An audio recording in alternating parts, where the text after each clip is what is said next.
We are here today to go through the installation of a water heater booster to a standard electric water heater. The tools that we will be using are pipe wrench or channel locks, Phillips screwdriver, regular screwdriver, and a pair of wire cutters. Before starting this, we want to make sure that all electrical power has been turned off. If this is on an existing heater, we want to make sure that the water has been turned off and drained down below our work area.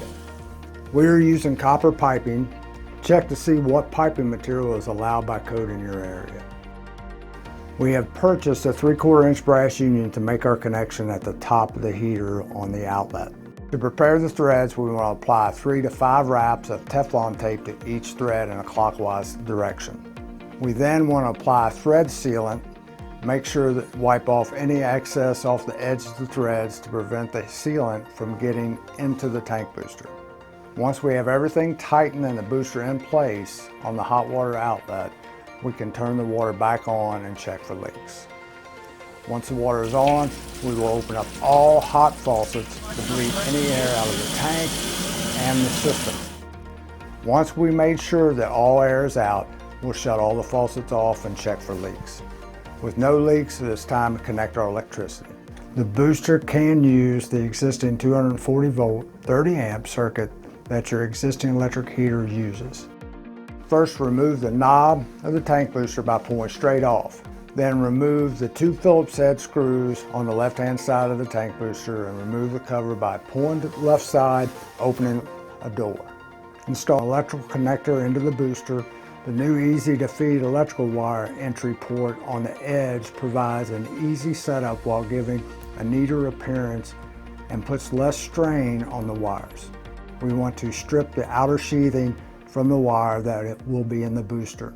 We want to strip each wire to expose 1/2 inch of copper to be placed in the terminal block. This wiring will be using the L1 and L2 for the 2 hot leads that will be providing the 240 volts. The booster comes with a 3-foot electrical whip. This will go from the booster to the tank water heater using the T1 and T2 terminals.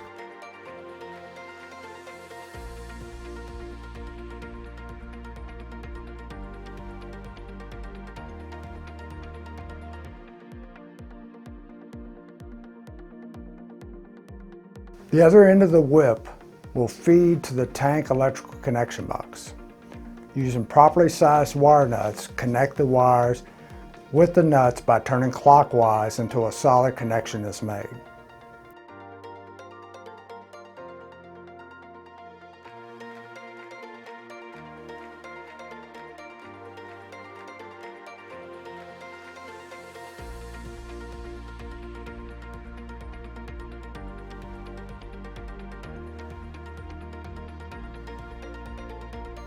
Don't forget to connect the ground wires to the tank as well as the booster.